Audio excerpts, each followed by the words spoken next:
Hi, friends.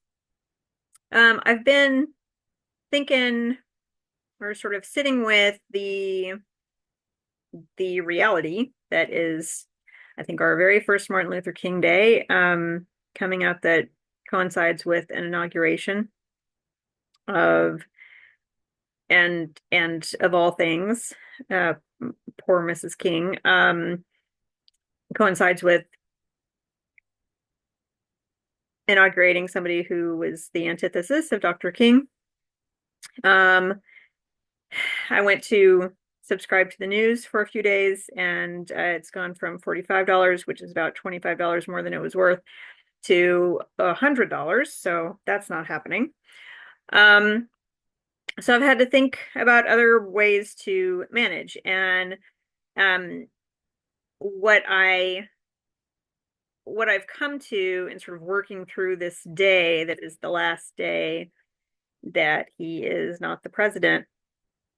And of course, he sort of co-opted the presidency yesterday in the first place, deciding that he was just going to override the Supreme Court's decision on TikTok, and just say that TikTok was all okay anyway. I'm not sure how legal that is, but anyway, um, was that we just have to be clever, you know.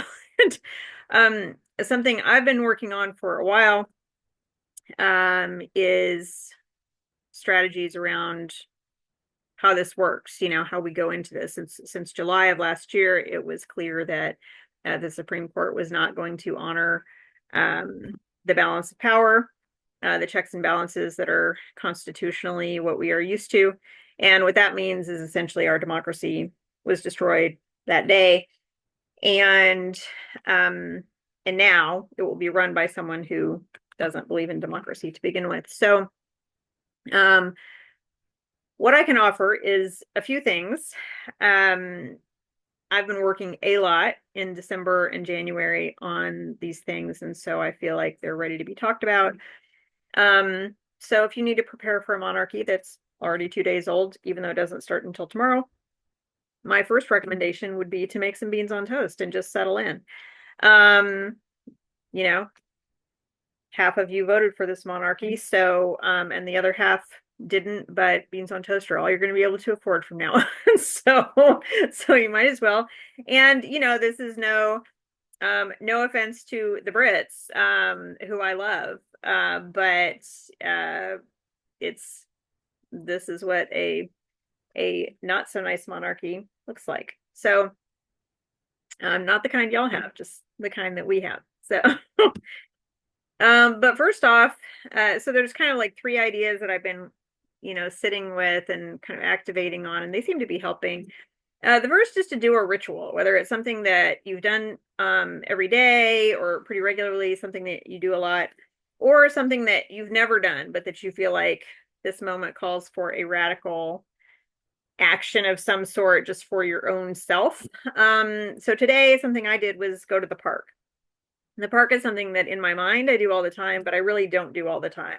It's good for me to do every day or so, but I don't do it very much anymore because I'm stuck in the house a lot. But today was kind of a warmish day on the way to some very, very, very cold days. And so this was going to be the only shot I had to do it. And every time I drive up into the park, it's an old state park. Every time I do that drive, whether I show up already feeling sad or powerless or happy about the day and really wanting to just enjoy that, I always drive up and think, here I am again. Sort of like the monastic schedule of, praying 5 times a day. Oh, here I am again, in my happy, in my sad, in my grief. Here I am again. So that was what I did, but you can do whatever you want. You could start making beans on toast every day for the next 4 years if you want. Or better yet, you could just vote for better people. That's another option. The second one I thought of is really to grab your locus of control, like whatever that is in your little world. For me, some of that has been in my home over the past 2 months. Lots of deaths have happened. Lots of birthdays of, you know, people I've loved and don't have access to have happened. Um, and they're just, you know, it's a hard thing. Holidays are hard and so forth. So, something I've done is organize my closet. I've, you know, made meals. I've weeded the yard for 5 minutes at a time or whatever I can do. You might be able to do longer. I drove to the town down the road to buy plants the day before President Carter's funeral, to make sure they were in the ground that day. Um, it's too early for peanuts. That wasn't an option. We went with thornless blackberries. Although now I realize we should have gone with a pawpaw tree. I had forgotten that he's pawpaw to all of his grandkids, but I don't like eating pawpaws. So I didn't plant that. Maybe I still will. So, but things like that, that the locus of control is just whatever makes you feel like, oh, I actually can effect change about this thing. I got all of my visa documents in order and ordered everything I needed to order in that arena and have received everything I needed to receive in the last 2 months while I was waiting for this day to happen. I made binders for home expenses, financials, for immigration. So everything's organized and has a place to go. Every time I get a receipt, like it has a spot to go in and it's not difficult and it's visual and I understand it.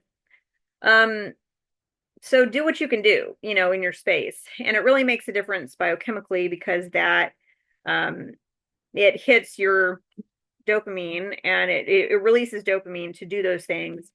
And it really is something that moves you forward in some way.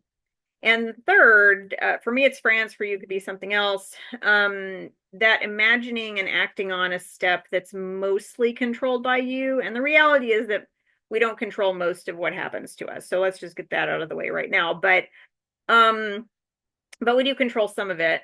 And to imagine something that we could take a step on that is mostly controlled by us can be a really useful thing, especially when we're about to go collectively into another trauma that clearly most of us have blocked out, that we've already been through, or else we wouldn't have voted to have it happen to us again. So given that collective amnesia that we have opted for, you're going to need something. So I will probably do some other videos on the particular tools that I've used in project management before, you know, ages ago when I was still working, that I'm now using in my immigration process that have been really useful. But for now, this is, you know, this is the day before, and it's also the day after, because that TikTok madness and decision plus the meme Bitcoin situation that is designed to basically bribe you into supporting this person is those are real things that have already happened. And they happened, you know, 2 days before he was even supposed to be the president. And here we are. So for some, this is a really happy transition. We'll see how long that lasts. For some, it is a tradition, or it's a transition, you know, that is worse than your worst nightmares, and that is astute. So wherever you're at with it, I hope that doing a ritual, doing something very concrete, that is absolutely in your control, and then like imagining a next option that, you know, is likely to be mostly controlled by you. And I don't mean like just dream it up. I mean like do your research, be evidence-based, understand the data, and then see what that move is for you. Whatever it is, I hope that is useful. So happy beans on toast until the next time.